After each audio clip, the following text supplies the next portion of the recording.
쉼터가족 여러분 안녕하십니까. 샘터지기 김덕겸 목사입니다. 오늘은 사무엘상 9장 1절부터 14절까지고요. 어제 본문 8장에서는 사무엘이 나이만 늙었을 때에 사사였던 사무엘의 아들들의 불성실한 모습을 보고 실망했던 이스라엘 백성들이 왕을 구하는, 보이는 왕을 구하는 장면을 공부했고요. 왕을 구하는 것은 사실은 보이지 않는 영원한 왕이신 하나님을 버린 것이라고 하나님 말씀하시면서도 사무엘에게 백성들의 말을 들으라고 말씀을 하십니다.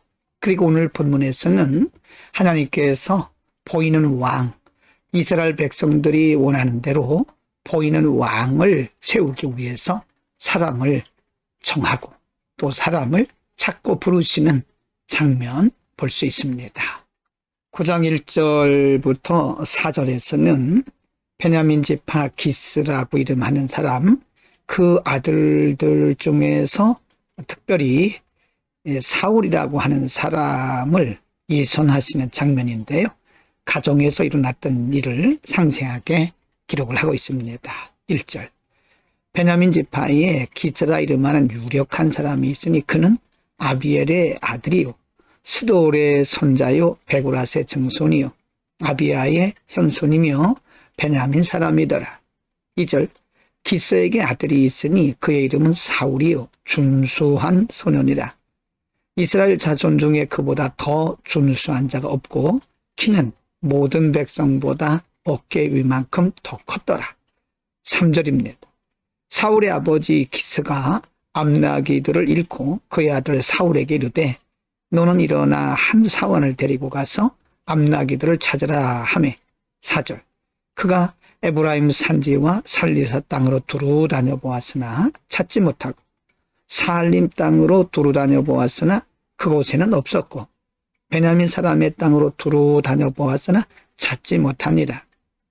지금 하나님께서 이스라엘 백성들이 구한 대로 보이는 왕, 인간 왕을 세우시기 위해서 사울이라고 하는 사람을 부르시고 지금 예선하시는 과정이죠. 하나님의 역사는 이렇게 과정을 통해서 하나하나 점진적으로 이루어가는 겁니다. 9장 5절부터 10절에서는 이제 사울이 아버지의 명령을 따라서 사환과 함께 그 일을 진행하는 암나기를 찾으러 가는 장면을 기록하고 있습니다. 5절. 그들이 숲땅에 이른 때에 사울이 함께 가던 사환에게 이르되 돌아가자. 내 아버지께서 암나기 생각은 고사하고 우리를 위하여 걱정하실까 두려워하노라 하니. 6절. 그가 대답하되 보소서 이 성읍에 하나님의 사람이 있는데 존경을 받는 사람이라. 그가 말한 것은 반드시 다 응하나니 그리로 가사이다. 그가 혹 우리가 갈 길을 가르쳐 줄까 하나이다 하는지라. 7절. 사울이 그의 사환에게 이르되 우리가 가면 그 사람에게 무엇을 드리겠느냐. 우리 주머니에 먹을 것이 다하였으니 하나님의 사람에게 드릴 예물이 없도다. 무엇이 있느냐 하니. 8절. 사환이 사울에게 다시 대답하여 이르되 보소서 내 손에 은 한 세겔의 4분의 1이 있으니 하나님의 사람에게 드려 우리 길을 가르쳐 달라 하겠나이다 하더라. 9절입니다. 옛적 이스라엘에 사람이 하나님께 가서 물으려 하면 말하기를 선견자에게로 가자 하였으니 지금 선지자라 하는 자를 옛적에는 선견자라 일컬었더라. 10절. 사울이 그의 사원에게 이르되 내 말이 옳다 가자 하고 그들이 하나님의 사람이 있는 성읍으로 가니라. 암나기를 찾으러 갔던 사울이 사환과 함께 사무엘을 만나러 가는 장면입니다.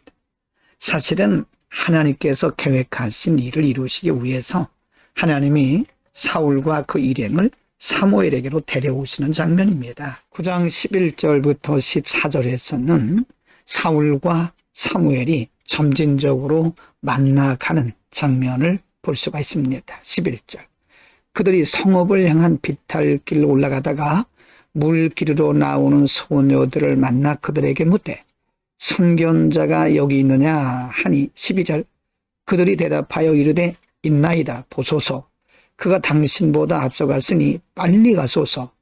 백성이 오늘 산당에서 제사를 드리므로 그가 오늘 성읍에 들어오셨나이다. 13절입니다. 당신들이 성읍으로 들어가면 그가 목으로 산당에 올라가기 전에 곧 만날이다. 그가 오기 전에는 백성이 먹지 아니하나니 이는 그가 재물을 축사한 후에야 청함을 받은 자가 먹음이니이다. 그러므로 지금 올라가소서. 곧 그를 만나리이다 하는지라. 14절.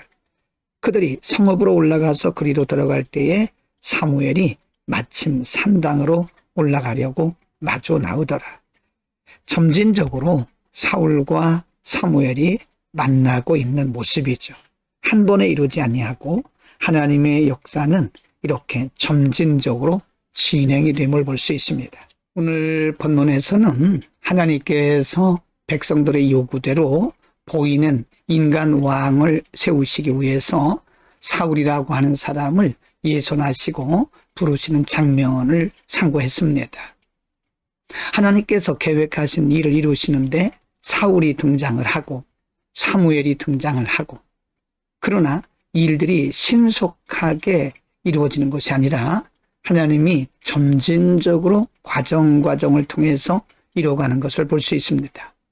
사울이 사무엘을 만나는 과정, 언뜻 보면 우연인 것처럼 보이고 언뜻 보면 사람들에 의해서 계획되어지고 사람의 생각에 의해서 진행되어지는 것으로 보입니다. 그러나 사실은 이 모든 일련의 사건들이 하나님의 계획을 이루기 위해서 하나님의 정확한 시간에 이루어지고 있다는 사실을 알 수 있습니다.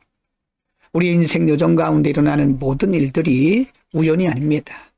사람이 보기에는 우연인 것처럼 보이고 때로는 사람이 보기에는 시간적으로 늦어지는 것처럼 보이지만, 그러나 정확한 하나님의 시간에 이루어지고 진행되고 있다는 사실을 믿음의 눈으로 바라봐야 됩니다. 그 어느 것 하나 우리는 소홀히 여겨서는 안 됩니다. 기도하겠습니다. 걸어가신 아버지, 하나님의 걸어가신 일을 이루시기 위해서 사울에게 역사하시고 사완에게 역사하시고 사무엘에게 역사하시고 또 주변에 있는 사람들을 통해서 일하신 것을 상고했습니다. 하나님의 계획이 이루어지는 과정에 여러 사람들을 여러 모양으로 사용하시되 하나님의 정확한 시간에 하나님께서 일하시고 계심을 믿습니다. 우리의 믿음의 눈을 열어 하나님의 시간 안에서 일하시는 하나님을 바라보게 하옵소서. 예수 그리스도의 이름으로 기도드립니다. 아멘.